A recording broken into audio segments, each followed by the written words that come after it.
It's quite rare that something will genuinely unsettle me. Normally I'll see something that's messed up and I can laugh at it, or it makes me angry, but rarely will it kinda disturb me. Earlier today though, I was sent a link to a PewDiePie video that set me down a little rabbit hole. You see, Pewds had a recommendation to make. If you feel like you don't have anyone to talk to, there's this app called Talk Life where you can share whatever emotions or thoughts that you have, and there will be someone there to listen to you. Now, at first my friend and I thought this was some sort of ad, because it really looks like one. But PewDiePie has explicitly stated in the description that this is not a sponsored video. So it seems like he really is just doing them a favor by making a video that's like an ad, presumably as a result of Talk Life getting in touch with him. I've emailed Talk Life asking about this, and will add any response I get to the description of this video. But that's not what this video is about. You see, I was curious and decided to take a little look at this app. First thing I came across, this official ad. I felt like I was walking around with a mean, angry, sad little person in my brain, forever telling me how I wasn't good enough and that no one liked me. I was so alone and I hated myself. Until I found Talk Life, a place to share what's really going on with people just like me. People who've been where I've been. People who want to listen and help. People who are now my friends. Download Talk Life today. You're not alone.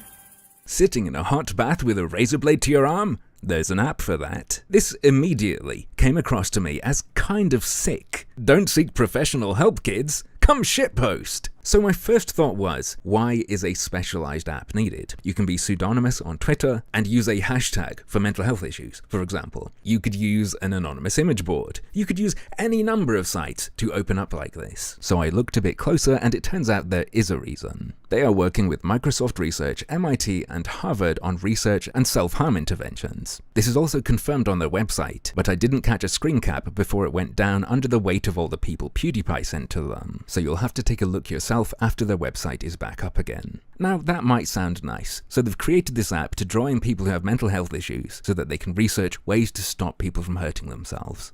Perhaps a less cynical individual would have stopped there, but as I'm sure many of you realize by now, I'm always quite wary of these things, and on top of that, there's something I've seen recently that makes this seem extra suspicious to me. Turns out, depressed teens are a valuable target audience, and on the first of the month, The Australian reported that Facebook targets insecure young people, claiming that Facebook is using sophisticated algorithms to identify and exploit Australians as young as 14 by allowing advertisers to target them at their most vulnerable, including when they feel worthless and insecure, secret internal documents revealed.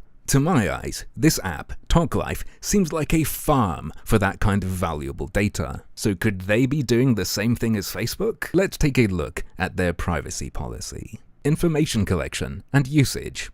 We collect information that helps us provide a better experience, target advertising, and conduct anonymous but demographically targeted market research. All information collected is done so on a voluntary basis and may be provided to third parties that include, but are not exclusive to, publishing partners and advertisers. The information may vary and can include, but is not exclusive to, your email address, name, company name, birth date, questions, coaching. What does this mean? Does this mean they'll give the mental health help you get to advertisers? Phone number, comments, title, and mailing address. Yeah, that's right. You're feeling depressed, suicidal, feeling inadequate?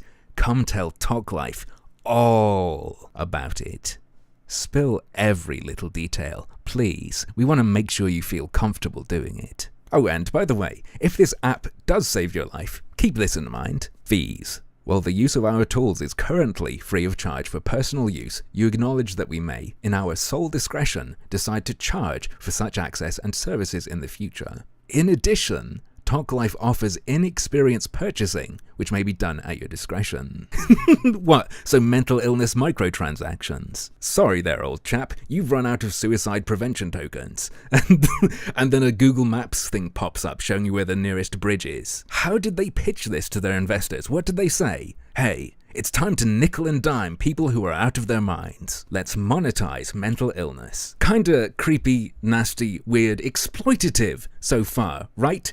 But here, folks, is where it gets truly fucked up. You see, Talk Life have a YouTube channel, and on this channel, Jamie Druitt, their CEO, addresses some issues, one of which is the moderation of comments on their service, and he's made 2 videos about it. In the first, he mostly just explains how it works on the platform in response to complaints. So many of you say to me questions like, you guys are too harsh on moderation, why do you remove certain things, why don't you remove other things? We know that Talk Life is a vulnerable community.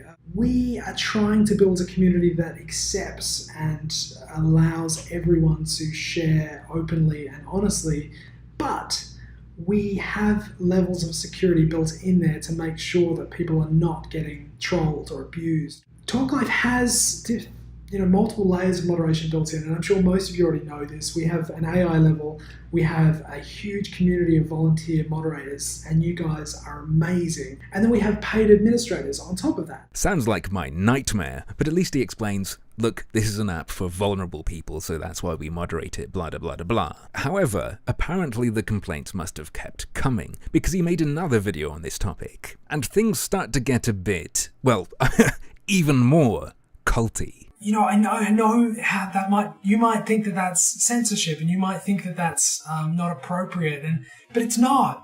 It's saying that being a part of a community, we're part of a wider body that is going to look after everyone, every individual we're going to be looking after. And maybe this guy should change his title from CEO to Prophet. I know that sometimes in your individual situation, if something's taken down, that must suck. Having your post removed after you put a lot of time into it is an awful thing. Especially after they've seen that frickin' ad promising suicidal looking people they'll be heard. Finally I can open up. Let me click send. Beep boop. That post is inappropriate. But what I ask is that you understand that we are part of a bigger community, and this is not a personal attack against you. Okay, before you try to post on this self-help app, try to think, are your problems really that big a deal? Are they important enough to disrupt the community? Come on, do you really need to say that? I'm not asking for the community to go gentle on Talk Life. Definitely keep us accountable, keep the team accountable, but understand that we're not doing this for anything other than the community. That sounds like a cultish thing to say. It really does. Mm-hmm. Yep. But it's not. Oh, thanks for clearing that up. So let's cut to the chase. What does he want? I do just ask that, tone down some of the scathing emails I have in my inbox. I don't want to wake up every day to 40 emails, and the vast majority are positive. They are. And it's probably just today that a few have really rattled me, but I just ask that, Okay, folks, sorry to butt in here, but please just really focus on this. This is the CEO of an app meant to basically save people who have mental illnesses, who are depressed, who are maybe suicidal. A place to put your dark thoughts out there. Here's the CEO's advice. Here's what he wants you to do. Take a moment and think, do I really need to send this? Is my situation more important than the rest of the community? Should I have posted that? Should I have put that up?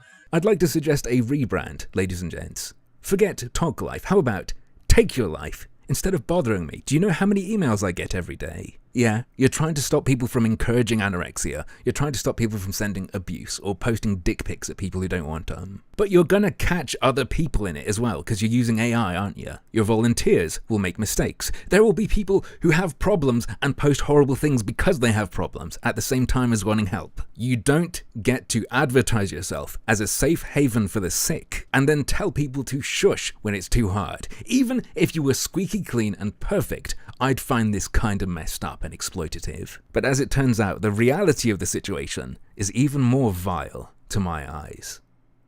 But, as usual, that's just another one of my harmful opinions.